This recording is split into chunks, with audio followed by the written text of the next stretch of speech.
যদি কোনো মানুষকে দেখা যায় আগে 5 ওয়াক্ত নামাজ পড়তো না, এখন নামাজ শুরু করে দিছে।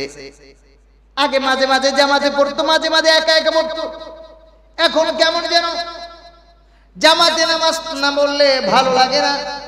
বুঝতে হবে রমজানুল মুবারকের রোজা আল্লাহর দরবারে কবুল হয়ে গেছে। শেখ আব্দুল আজিজ মুহাদ্দিস দেহলভী রাহমাতুল্লাহ আলাইহি জামানায় এক মুসলিম একবার বলতেছেন, তোমাদের কোরআনের কোনো পাওয়ার নাই, তোমরা কোরআনের মাদ্রাসা খুলতে হলে ভিক্ষা করো মানুষের কাছে, মসজিদ বানাইতে হলে মানুষের কাছে চাঁদা তোলো, চাঁদা তুইলা তোমাদের মসজিদ বানাও, মাদ্রাসা বানাও। তো শরীরের মধ্যে জজবা এসে রেখেছে, জজবা। দেখেন না কিছু মানুষের বড় নেতাদের সাথে সম্পর্ক থাকলে গরম ভাব আলাদা হয়ে যায়। কিছু মানুষের আল্লাহর সাথে সম্পর্ক যাদের হয় সব সময় এরা গরম হয় না, নরম নরম থাকে, কিন্তু হঠাৎ কোনো কারণে মেজাজ খারাপ হয়ে যায়। দোস্ত বুজুর্গ, রমজান মুবারক চলে আসছে, আমাদের একেবারে নাকের ডগায় 7-8 দিন সময় বাকি রয়েছে। রমজানে যাতে বেশি ইবাদত করা যায় সেজন্য আগে থেকে প্রস্তুতি নিতে হয় সব কাজে। মেয়ে বিয়ে দিবেন, কবে বিয়া, দেহি গর্ঠর আসে কথাবার্তা কোন কনা, এখনো আসে কথাবার্তা বলি না, দিবেন না, দিমু কিয়ামতের আগে বিয়ে হইব। প্ল্যান প্রোগ্রাম করতে, দেখা সাক্ষাৎ হইব, ডেট করতে হইব যে অমুক দিন বিয়া। ডেট করার আগ পর্যন্ত কেউ হয়তো হঠাৎ করে নিতে চাইব, সুন্দর হইব। হঠাৎ করে নিতে চাইলে তো বলবে যে আজকেই হবে, আজকেই তো আপনাকে আজকে করার পরেও যদি কোন দেখি তালিকা তার মাত্র বাকি আছে 1 সপ্তাহ, এখনো যদি মনে করেন যে দেখি রোজা কেমনে রাখবো, হবে না। আল্লাহ তাআলা বান্দার থেকে যেইভাবে রোজা চাচ্ছেন ওইভাবে হবে না, রোজা হবে, রোজা তো হয়। ওই এক জরিনার মার গল্প আছে, গল্প কি, ওযু যে কেমনে ভাঙে এ বেচারি জানে না। তো বছরকে বছর সে নামাজ পড়ছে, তো জিগে কিরে ওযু করছ না, ওযু করছি না, কবে, ও বহুত দিন আগে। তো ওযু ভাঙে টাঙ্গে নাই, ওযু আবার ভাঙে না, ওযু আবার ভাঙে, ওযু যে কেমনে ভাঙে এটা তো আমি জানি না। তো সে বেচারা তো বলবে ওযু আবার ভাঙছে না। তো রোজা যে কেমনে ভাঙে এটা তো আপনার আমার জানা থাকা দরকার। রোজা ভেঙে যায়, খানা পিনা খাইলে রোজা ভেঙে যায়, স্ত্রীর সাথে মেলামেশা করলে রোজা ভেঙে যায়। ভুলে যদি কেউ করে ফেলে বা ভুলে খেয়ে ফেলে এর দ্বারা রোজা ভাঙে না। ভুলে যদি কেউ খায়া ফেলায় রোজা কি হয় না। তবে যখনই লোকমা চাবাইতেছে আর মনে পড়ছে যে আমি না রোজাদার, সাথে সাথে ফেলা দিতে, তখন যদি কয় যে লোকমাটা খাই তো ফেলাইছি, একটু খেয়ে লই না, তাহলে রোজা ভেঙে যাবে।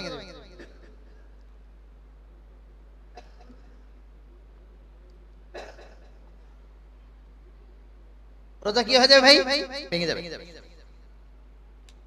হ্যাঁ, স্বপ্ন দোষ হইলে রোজা ভাঙে না। স্বপ্ন দোষ হইলে রোজা হতে পারে দিনের বেলা, রোজা ভাঙে না, রোজা নষ্ট হয় না। এগুলো জানতে হবে। আপনি হয়তো ভাবতেছেন যে হুজুর কি বয়ান শুরু করছে, এটাই বয়ান, এটাই বয়ান, এটা আপনার শিখা দরকার। আপনি সময় পান নাই আমারে জিগাইতে, তা আমিও যদি না শোনাই শুনবেন কখন? রোজা তো এই জন্য আল্লাহ তাআলা দেয় নাই যে রমজান আসবো আর আপনি ঈদের জন্য কেনাকাটা করবেন না। শরীয়তে ঈদ কোনো ফাংশন না, এটা একটা আনন্দ। নতুন জামা পাইলে পরবেন, সুযোগ তৌফিক দিছে তো পরবেন, তৌফিক নেই তো পুরানটাই ধুইয়া ধুইয়া ইস্তারি করে পরবেন। কিন্তু আপনি মার্কেটিং করতে যায় আর রোজার ক্ষতি করে ফেলবেন, তো শরীয়ত বলবে তোর ঈদ পালন করতে গেছে কেন? তোমার নতুন জামা কিনা তো তোমার জন্য হারাম হয়ে যাবে। যখন মার্কেটিং করতে যায় আয়েশা কয় যে আজকে মার্কেট করতে করতে ক্লান্ত হয়ে গেছি, রোজা রাখতে পারিনি, তোমার জন্য তো এই মার্কেট হারাম। আল্লাহ তো রোজা দিয়েছেন এই জন্য যে তোমার ভিতরে আল্লাহর ভয় পয়দা হয়। এখন তো তোমার খায়েশাত বাড়িয়ে দিতেছে, আল্লাহর ভয় পয়দা হচ্ছে কেমনে বুঝবেন? গত বছর যদি রোজা রাখতে যায় মিথ্যা কথা যা হয়ে গেছে গেছে, এবছর যদি এখন থেকে মনে ধাক্কা লাগে যে এই বছর আর যাই হোক মিথ্যা কথা একটাও বলবো না, মনে মনে প্ল্যান, কারোর সাথে গল্প না, মানসিক ভাবে প্ল্যান নেওয়া, ব্যবসা করতে যায়া হোক আর যেমনি হোক কোনোভাবেই এই রোজায় আমি একটা মিথ্যা কথা বলবো না, তাহলে বুঝবেন যে রোজায় আপনার কিছু কাজে দিতেছে। এখন থেকে প্ল্যান করা, এই রমজানে রোজা রেখে কাউকে ঠকাবো না, এখন থেকে প্ল্যান করা, কোনোভাবেই রমজানুল মুবারকে কাউকে ধোঁকা দিব না, মা মানুষকেও দিব না, জীব জন্তুরও দিব না, আল্লাহকে তো দিবই না। ইমাম বুখারী রাহমাতুল্লাহ আলাইহি বুখারী শরীফের এত দাম কেন জানেন? ইমাম বুখারী লক্ষ লক্ষ হাদিস মুখস্থ করেন, তো শুনছেন আরবের অমুক এলাকায় একজন কিছু হাদিস জানেন, ওনার কাছে হাদিস শিক্ষা গ্রহণ করার জন্য গেছেন, সফর করে হাইটা যাওয়ার পর বাড়ির কাছে যায় মানুষে জিজ্ঞাসা করছেন এ এলাকায় নাকি একজন মুহাদ্দিস আছেন, নবীজির হাদিস বর্ণনা করেন? বলে হ্যাঁ আছে, ওই তো ওনার দেখা যায় ওই যে লোকটা, উনি নবীর হাদিস জানেন। তো ইমাম বুখারী রাহমাতুল্লাহ আলাইহি কাছে যাওয়ার পর সালাম দিবেন, ও বেচারা সালাম দিবেন, সালামের জবাব দিতেছেন, তো দেখে যে উনি একটা বল অথবা আঞ্চলিক ভাষায় যেটাই বলেন গরুর খাবার দেয়, ওটরে খাবার দেওয়ার জন্য এই বল সামনে নিয়ে ওটের ডাকতেছেন, আয় আয় খাবার খাওয়া। ইমাম বুখারী তাকায় দেখেন ওটের ডাকে খাবার খাওয়ার জন্য, কিন্তু বলের ভিতরে কোনো খাবার নাই, ভুসি নাই। ইমাম বুখারী সালাম কালাম দেওয়ার পর কথা আর ওনার সাথে বলে নাই, কথা না বইলা রওনা ব্যাগ গিয়ার উল্টা দিকে যেই পথে আসছিলেন ওই পথে আবার রওনা করছেন। অথচ এই লোকটার কাছে হাদিস শিখতে আসার জন্য ওনার প্রায় এক সপ্তাহ সফর করতে হয়েছে।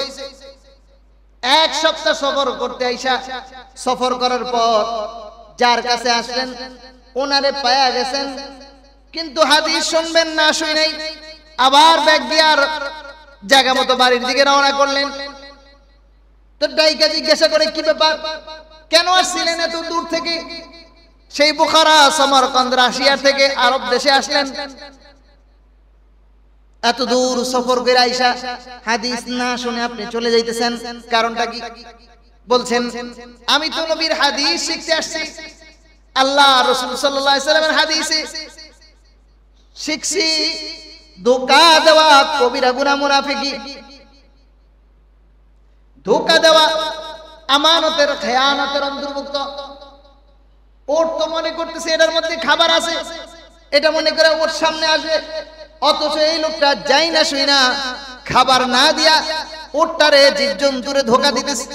যেই লোক কোন প্রাণীরে ধোঁকা দেয় তার থেকে হাদিসের মধ্যে সে ধোঁকাবাজি করবে না কোনো নিশ্চয়তা নাই। যে প্রাণীরে ধোঁকা দিতে পারে সে আমারও ধোঁকা দিতে পারবে, যে একটা প্রাণীরে ধোঁকা দেয় সে আল্লাহরও ধোঁকা দিতে পারবে। সুতরাং এ ধরনের ধোঁকাবাজ মানুষের থেকে আমি হাদিস শিখতে রাজি না। এত খেয়াল করছেন, এই জন্য বুখারী শরীফের এত মর্যাদা, কোরআন শরীফের পরে মর্যাদা এমনি না, বহু কষ্ট মুজাহাদা। তো বলতেছিলাম ধোঁকা দেওয়া মানুষের ব্যবসা করতে যায় ধোকা দেওয়া, একদম ভাই চায়না মাল, অথচ টান বাজার থেকে তৈরি চায়না মাল বলে চালাই দিলাম, ধোকাবাজি। যদি এখন থেকে মনে মনে প্ল্যান হয়, গত বছর যা হয়েছে হয়েছে, আগামী রমজানে কোনো ধোকাবাজি করব না, তো বুঝতে হবে কিছু না কিছু রোজায় কাজে দিতেছে আল্লাহ তাআলা। তো রমজান মুবারকের রোজা এই জন্যই ফরজ করেছেন। আল্লাহ বলেছেন, ইয়া আইয়ুহাল্লাযীনা আমানু কুতিবা আলাইকুমুস সিয়াম কামা কুতিবা আলাল্লাযীনা মিন ক্বাবলিকুম লাআল্লাকুম তাত্তাকুন। ও ঈমানদার, তোমাদের উপরে রোজা ফরজ করা হয়েছে আগের মানুষের উপরে যেমনি ভাবে রোজা ফরজ করা হয়েছিল, তোমাদের উপরও এই রকম করে রোজা ফরজ করা হয়েছে। কেন কেন? তোমার মধ্যে যেন আল্লাহর ভয় পয়দা হয়, তোমার মধ্যে যেন হারাম খাবার না খাওয়ার প্রতি যেন তোমার দিলে ভয় হয়। হযরত ওমর ফারুক রাদিয়াল্লাহু আনহু একবার দীর্ঘদিন কয়েকদিন যাবত ক্ষুধার্ত, খানা পিনার ব্যবস্থা নাই। গোলাম আয়েশা বলে, হুজুর কয়েকদিন যাবত ক্ষুধার্ত, আপনিও খান না আমিও খাই না, তবে আমার একটু খানার ব্যবস্থা হয়েছে, আপনারে হাদিয়া দিয়া দিলাম, এটা আপনি খায়া নেন। কয়েকদিন যাবত ক্ষুধার্তের কারণে গোলাম থেকে জানতে খবর নেই, ক্ষুধার তাড়নায় খায় ফেলাইছেন। খানা খাওয়ার পরে জিজ্ঞাসা করতেছেন, কিছুটা পেটের ক্ষুধা নিবারণ হওয়ার পর জিজ্ঞাসা করছেন, এই এই তুমি যে আমারে খানা খাওয়াইলা, এই খানা তুমি কই পাইলা? বলে, এটা তো আমার পাওনা জিনিস, এটা আপনার আমি হাদিয়া দিলাম, কিন্তু তুমি তো গোলাম মানুষ, কেমনে পাইলা? বলছে, আমি তো আপনার কাছে আসার আগে অমুসলিম ছিলাম, মুসলমান ছিলাম না। অমুসলিম থাকা অবস্থায় আমি কিছু জার ফুক করতাম, তো এক বেচারার অমুসলিম থাকা অবস্থায় বেচারারে ফু দিয়ে দিছিলাম, তার সমস্যার সমাধান হয়ে গেছে। তো ওই সময় বেচারায় গরিব হওয়ার কারণে আমাকে কোনো বকশিশ হাদিয়া তোফা দিতে পারে নাই। এতদিন পর তার ঘরে ভালো রান্না করা হয়েছে, ভালো খাবার দাবার তৈরি হয়েছে, ওই ভালো খাবার দাবারের একটা অংশ আমার জন্য পাঠায় দিছে। তোমর বলতেছেন, ওই সময় অমুসলিম অবস্থায় তুমি যে ফু দিছিলা, কি পয়রা ফু দিছিলা? বলছে, আমি তো লাত পানাস ওজদা দেব দেবী মূর্তির নামে ফু দিছিলাম।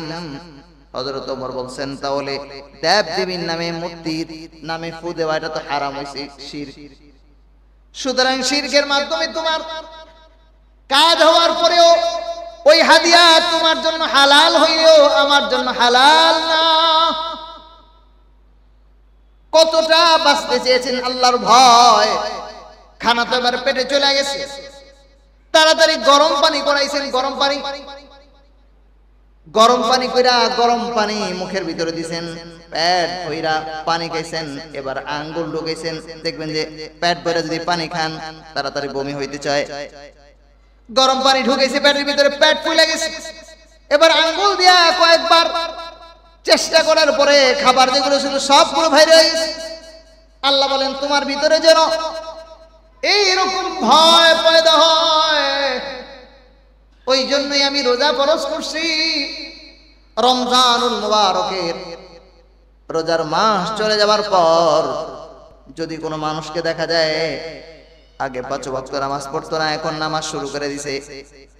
আগে মাঝে মাঝে জামাতে পড়তো, মাঝে মাঝে একা একা পড়তো, এখন কেমন যেন জামাতে নামাজ না বললে ভালো লাগে না। বুঝতে হবে রমজানুল মুবারকের রোজা আল্লাহর দরবারে কবুল হয়ে গেছে। আল্লাহ রাসূল সাল্লাল্লাহু আলাইহি ওয়াসাল্লাম এখনো ঘরের মধ্যে হযরত খাদিজাতুল কুবরা রাদিয়াল্লাহু আনহা ছাড়া কেউ এখনো মুসলমান হয় নাই। আল্লাহ রাসূল রওনা করছেন, হযরত আবু বকর সিদ্দিকের দাওয়াত দিবেন, ঈমানের দাওয়াত দিবেন। ঘর থেকে বের হয়ে রওনা। আবার ওই দিক দিয়া হযরত আবু বকর ঘর থেকে বের হইছেন, নবীজির কাছে কিছু প্রশ্ন করবেন, কিছু প্রশ্ন সওয়াল করবেন। রাস্তার মধ্যে দুইজনের সাথে সাক্ষাৎ হয়ে গেল। দুইজনের সাথে সাক্ষাৎ হওয়ার পর আল্লাহ রাসূল জিজ্ঞাসা করলেন, আবু বকর কোথায় যাইতেছো? বলছে, আমি তো আপনার বাড়িতেই যাইতেছিলাম, আপনার সাথে সাক্ষাৎ করার জন্য যাই। কি কারণে? বলছে, আমি কিছু প্রশ্ন, আমার মনের ভিতরে প্রশ্ন আছে, ওই বিষয়গুলো আপনার থেকে জানবো। প্রশ্নের উত্তরগুলো যাই না নিলে আমি আপনার কাছ থেকে কালিমা পড়ে মুসলমান হয়ে যাব। তখন হযরত আবু বকর মুসলমান হয় নাই। নবীজি বললেন, আমিও তো তোমার কাছে যাইতেছি, তোমার ইসলামের দাওয়াত দিব। তাহলে দুটোটাই মিলে গেছে। তাহলে তুমি এখন প্রশ্ন করো। কিছুক্ষণ হযরত আবু বকর নবীদের চেহারার দিকে তাকায় থাকলেন। আল্লাহ রাসূল বলেন, আবু বকর কি বলবো বলো। আবু বকর কোনো জবাব দেয় না, কোনো প্রশ্ন নাই। কিছুক্ষণ পরে হযরত আবু বকর বললেন, দেরি করে লাভ নাই, আমারে কালিমা পড়া দেন, আমি এখনই কালিমা পড়ে নিলাম, লা ইলাহা ইল্লাল্লাহু মুহাম্মাদুর রাসূলুল্লাহ সাল্লাল্লাহু আলাইহি ওয়াসাল্লাম। কি ব্যাপার আবু বকর, তুমি কিছু প্রশ্ন করবা বললা, প্রশ্ন ছাড়াই কালিমা পড়ে নিলা। বলছি, ইয়া রাসূলুল্লাহ, আগে যেমন দেখছি আপনার অবস্থা, এতদিন আপনি আমার বন্ধু ছিলেন। জিবরাইল আলাইহিস সালাম আপনার কাছে আসার পরে আপনার চেহারার জ্যোতি এই পরিমাণ নূর চেহারায় বেড়ে গিয়েছে, যেই চেহারা দিকে তাকায় আমার সকল প্রশ্নের জবাব আল্লাহ আমার দিলে ঢাইলা দিয়েছেন। উত্তর খোলাসা হয়ে গেছে। কিরে, কিছু মানুষের চেহারার দিকে তাকাইলেই বোঝা যায় নেশাখোর, আবার কিছু মানুষের চেহারার দিকে তাকাইলেই বোঝা যায় লোকটা নেককার নামাজি। কথা শুনলেই বোঝা যায় দিলের ভিতরে যেটা থাকে, চাপ দিলে ওটাই বের হয়। ফর্ম এটা চাপ দিলে যদি ভিতরে পানি থাকে পানি বের হবে, চাপ দিলে ভিতরে যদি তেল থাকে তেলই বের হবে। সুতরাং নফস ভালো হবে রোজার দ্বারা, লাআল্লাকুম তাত্তাকুন, যেন তোমাদের মধ্যে পরহেজগারিতা চলে আসে, আল্লাহর ভয় তোমার অন্তরে জাগ্রত হয়। অন্তর ঠিক হয়ে গেলে কি হবে? আলা ইন্না ফিল জাসাদি মুদগাহ, নবীজি বলেন, শোনো শোনো, প্রত্যেক শরীরের মধ্যে একটা গোশতের টুকরা আছে। ইদা সালুহাত সালুহাল জাসাদু কুল্লু ওয়া ইদা ফাসাদাত ফাসাদাল জাসাদু কুল্লু আলা ওয়া হিয়াল কলব। নবীজি বলেন, গোশতের টুকরায় অন্তর, এটা যদি ভালো হয়ে যায় পুরো দেহ ভালো হয়ে যাবে। এইজন্য কোন মানুষের কলব যখন ভালো হয়ে যায়, অন্তর যখন ভালো হয়ে যাবে, তো জবান দিয়া মাওলায়ে পাকের জিকির চালু হয়ে যাবে, জবান দিয়া সত্য কথা বলা শুরু হয়ে যাবে, হাত দিয়া তখন কর গোনা শুরু হয়ে যাবে। সুবহানাল্লাহ সুবহানাল্লাহ। হাত দিয়া উল্টা পাল্টা ধরার স্বভাবটা ওইটা এখন এই জায়গায় না দিয়া এই জায়গায় শুরু হবে। মানে তাসবিহ দিবা, এতদিন যাইতো এমনে, এখন যাইবো এমনে, কারণ দিল ভালো হয়ে গেছে, কলবে আল্লাহর ভয় ঢুকে গেছে। এতদিন আড্ডা মারতো বাহিরে বাহিরে, এখনো বলে আড্ডা বাহিরে দিয়ে লাভ নাই, চল দুইজনে মিল্লা দাঁড়ায় কিছু কথাই তো কমু, মসজিদের বারান্দায় যা বৈশা বৈশা কথা বলি। তাহলে মসজিদের বারান্দায় যা বৈশা বললে কি বলে, ফ্যানও সারণ যাবো, ঠান্ডার মধ্যে থাকবো। বলে মসজিদের মধ্যে যায় আমরা তো কোনো গুনার কথা কমু না, হয়তো তোর পোলারে আমার কাছে বিয়া দিবি, আমার মায়ের দুইজনে বিয়াই হমু, তো বিয়া সাজে এটা তো নেক আমলের কথা, চল মসজিদের মধ্যে যা কয়া দেই। নবীজি তো মসজিদের মধ্যে বিয়ার আলাপ করছে, তাহলে মসজিদের মধ্যে আলাপ হইল, বাতাসও পাইলাম। ওযু করে যদি মসজিদে বসে থাকি নামাজের আগ পর্যন্ত, যতক্ষণ মসজিদের মধ্যে বসে থাকবো, আলাপ কিন্তু বিয়ার আলাপ করছি, বাস্তির বিয়া শালার বিয়ার আলাপ করলাম। কিন্তু মসজিদের মধ্যে বৈশা থাকার কারণে জামাতের আগ পর্যন্ত বৈশা গল্প করছি, বিয়াটা কেমনে দেওয়া যায়, করলাম বিয়ার আলাপ, করলাম ইফতারি কেমনে কেমনে করবো, ইফতারি কি কিনছস, সেহরি কি দিয়া করবি, বলে যে খেজুর কিনবো, এই সেই অপেক্ষা করলাম মসজিদে বৈশা, এই কথাটাই মসজিদে বৈশা বললাম। জামাতের আগ পর্যন্ত বৈশা থাকার কারণে আল্লাহ তাআলা প্রত্যেকের আমল নামায় নফল নামাজের নেকি লিখে দিবেন। আলাপ কিন্তু হয়েছে সেহরির আলাপ। আরে সেহরি তো গুনার আলাপ না, সেহরি না খাইলে রোজা রাখবেন কেমনে? বলে সেহরি তো এই জন্যই খাইবেন, নবীজি সেহরি খাইছেন। সেহরি খাওয়া একটা সুন্নত আমল, ইফতার করা নবীজির একটা সুন্নত আমল। ওই সুন্নত পালন করার জন্যই তো আপনি এটা করেছেন। কিন্তু আড্ডাটা বাহিরে হইলে পরনারী চোখের সামনে পড়ে যাওয়ার সম্ভাবনা আছে। তা আপাতত যেহেতু অন্য কোনো কাজ নাই, ওই আলাপটাই মসজিদে আইসা বৈশা করে ফেলেন, তাহলে সহজ হয়ে গেল। রমজান মুবারকে আল্লাহ তাআলা কোরআনে কারীম নাযিল করেছেন। কোরআন নাযিল করার কারণে রমজান মুবারকের দাম অনেক অনেক গুণ বেড়ে গেছে। এই কোরআনে তো পাওয়ারফুল পাওয়ার, আপনি আমি বুঝি না, আমাদের দিল খারাপ হওয়ার কারণে পাওয়ারও কমে গেছে। কোরআনের পাওয়ার কিন্তু কম না। ওই যে বলছিলাম, লাউ আনজালনা হাযাল কুরআন আলা জাবালিন লারাআইতাহু খাশিআন মুতাসাদ্দিআন মিন খাশিয়াতিল্লাহ। আল্লাহ বলেন, লাউ আনজালনা হাযাল কুরআন, আমি যদি কোরআন পাহাড়ের উপরে নাজিল করতাম, পাহাড়ের উপরে পাঠিয়ে দিতাম, আলা জাবালিন লারাআইতাহু খাশিআ, পাহাড় আমার এই কোরআন তার উপরে দিব এই ভয়ে পাহাড় লড়াচড়া ভাঙচুর ভূমিকম্প শুরু হয়ে যেত। মুতাসাদ্দিআন মিন খাশিয়াতিল্লাহ, পাহাড়ের মধ্যে ভূমিকম্প হইতে হইতে পাহাড় চুরমার হয়ে যেত।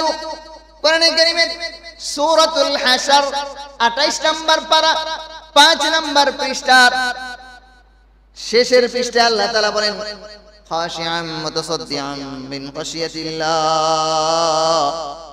হুজুর এটা তো বুঝে আসে না। পাহাড়ের উপরে আল্লাহ বললেন, পাহাড়ের উপরে দিলে পাহাড় ভয়ে কাইপা ভূমিকম্প হয়ে শেষ হয়ে যেত। অথচ মাদ্রাসায় দেখা যায় ছোট্ট ছোট্ট 10-12 বছরের ছাত্র, ছেলেটা হাফিজ কোরআন হয়ে গেছে। এটা আবার কেমনে হইলো? শেখ আব্দুল আজিজ মুহাদ্দিস দেহলভী রাহমাতুল্লাহ আলাইহি জামানায় এক মুসলিম একবার বলতেছেন, তোমাদের কোরআনের কোনো পাওয়ার নাই, তোমরা কোরআনের মাদ্রাসা খুলতে হলে ভিক্ষা করো মানুষের কাছে, মসজিদ বানাইতে হলে মানুষের কাছে চাঁদা তোলো, চাঁদা তুইলা তোমাদের মসজিদ বানাও, মাদ্রাসা বানাও। তো শরীরের মধ্যে জজবা এসে দেখেছে, জজবা দেখেন না, কিছু মানুষের বড় নেতাদের সাথে সম্পর্ক থাকলে গরম ভাব আলাদা হয়ে যায়। কিছু মানুষের আল্লাহর সাথে সম্পর্ক যাদের হয়, সব সময় এরা গরম হয় না, নরম নরম থাকে, কিন্তু হঠাৎ কোন কারণে মেজাজ খারাপ হয়ে যায়। তো আব্দুল আজিজ মুহাদ্দিস দেহলভী রাহমাতুল্লাহ আলাইহি বলছেন, তুই আমার আল্লাহর কালামরে এত ছোট মনে করলি, তুচ্ছ তাচ্ছিল্য করলি, এই বল তোদের কিসের পাওয়ার, তোদের কোন গির্জার কত পরিমাণ পাওয়ার? বলছে আমাদের দিল্লির ওই গির্জার সবচেয়ে বেশি পাওয়ার। বলে চল চল যাই। বলে গেছে ওই জায়গায়, যাওয়ার পরে উনি মানুষজন হাজির হয়ে গেছে, যায় এই কোরআন কারীমের আয়াত তেলাওয়াত করছেন। আগে আল্লাহর সাথে সম্পর্ক করছে, আল্লাহ কোরআন এত তুচ্ছ তাচ্ছিল্য করে, কোরআনের নাকি কোনো পাওয়ার নাই, আমি দুর্বল, আমার নফস দুর্বল, গুনাহের কারণে কোরআনের কোনো পাওয়ার দেখা যাইতেছে না। মালিক আপনি আজকে একটু কোরআনের পাওয়ার দেখায় দেন।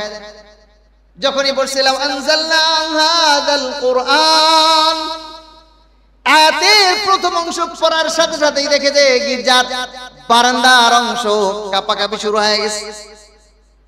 আশপাশে মানুষ তো খুব ভয়ে চিন্তিত, সামনে দাঁড়ানো।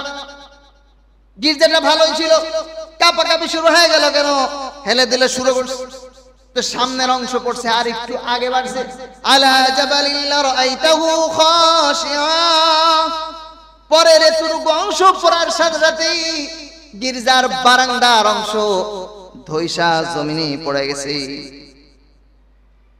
এবার তিনি সামনের অংশ আর একটু বাগে আছে, মুতাসাদ্দিআন মিন খাশিয়াতিল্লাহ এই আয়াত পড়বে, সাথে সাথেই অমুসলিমরা গির্জার চার জায়গায় এসে বলতেছেন, মাফ করে দাও, মাফ করে দাও, আর ঝামেলা করো না, যা পড়ছো পড়ছো আর পড়ো না, তাহলে তো পুরোটাই শেষ হয়ে যাবে। রব্বে কারীম বলছেন আমি যদি পাহাড়ের উপরে কোরআন নাযিল করতাম তাহলে এটা চূর্ণ বিচূর্ণ হয়ে যেত। ছোট ছোট বাচ্চারা আবার কোরআন হেফজ করে কেমনে, রমজান মাসে তারাবি পড়ায় দেয়, কেমনে পড়ায় দেয় বোঝার জন্য বলছি। বাজার থেকে বাবা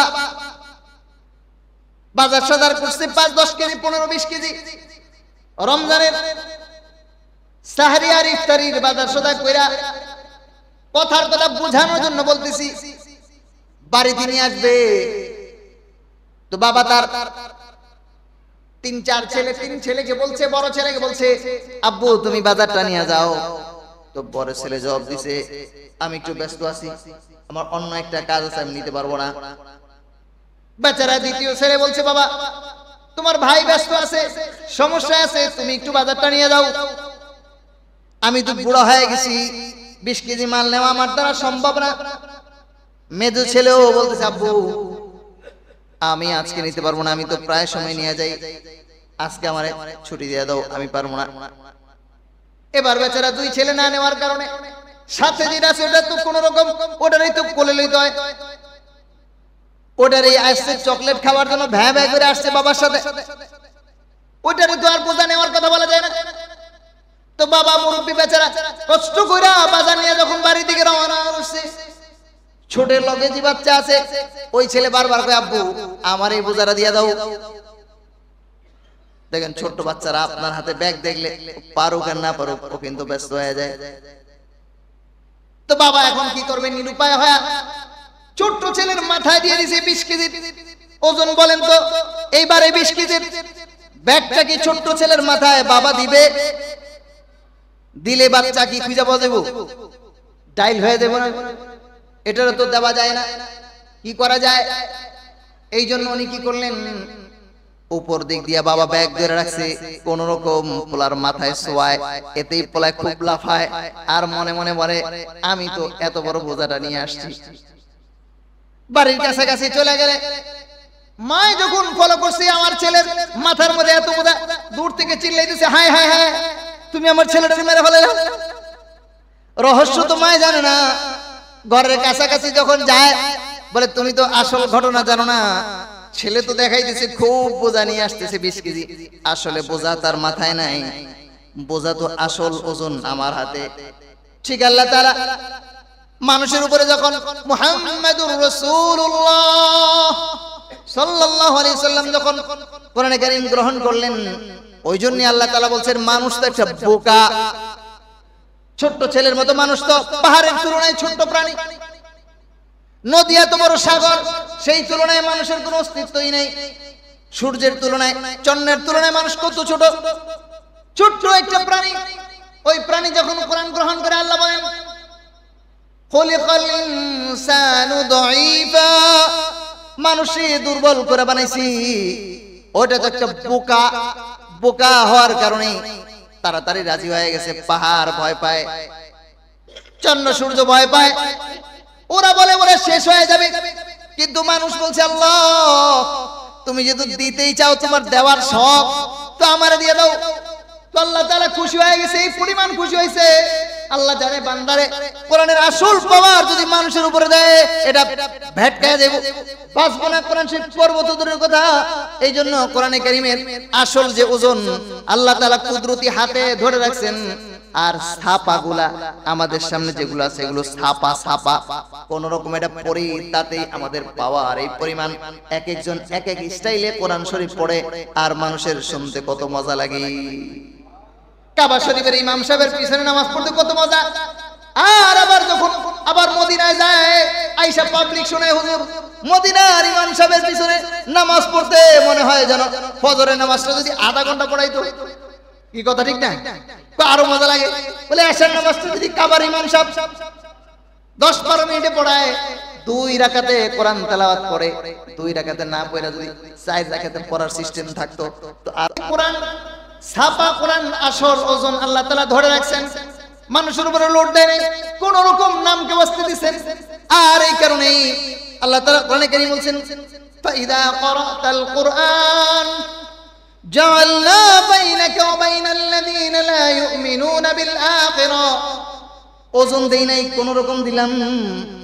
এটারও যদি বান্দা তুমি পড়ো, তোমার শত্রু যারা থাকবে, তোমারে মারার জন্য যদি কেউ আসে, কোন মুসলিম যদি তোমারে অ্যাটাক করতে আসে, আমি রব বলে দিলাম, গল্প না কোরআন কারীমের আয়াত, আল্লাহ বলছেন ফাইদা ক্বরাতাল কুরআন, যখন তুমি কোরআন পড়বা, জাআলনা বাইনাকা ওয়া বাইনাল্লাযীনা লা ইউমিনুন, অমুসলিমরা যদি তোমাকে মারার জন্য আসে, আমি রব কুদরতি ভাবে তোমার পাশে এমন একটা পর্দা লাগাই দিব, তোমার পাশে তরবারি নিয়ে গুলি করার জন্য আসবে, কিন্তু ওরা তোমারে চোখে দেখবে না।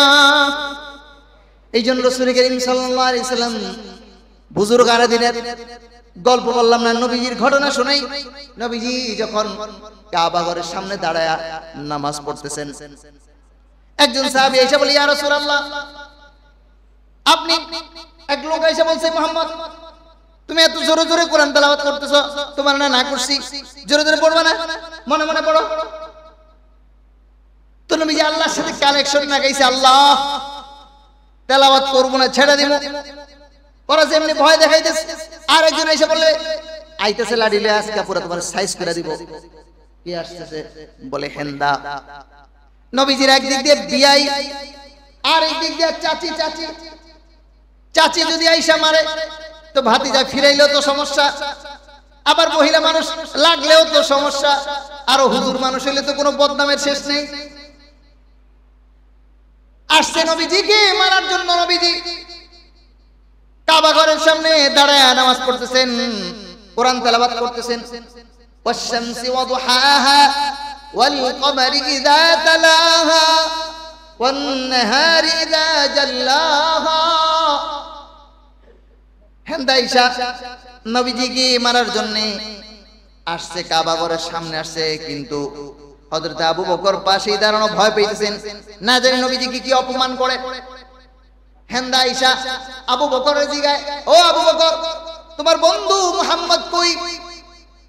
আবু বকর বলে, আমি দেখি নবীজি পাশে দাঁড়ায় নামাজ পড়তেছেন, এই জায়গা নবীজি দাঁড়ায় নামাজ পড়ে, আমি পাশেই দাঁড়িয়েছি।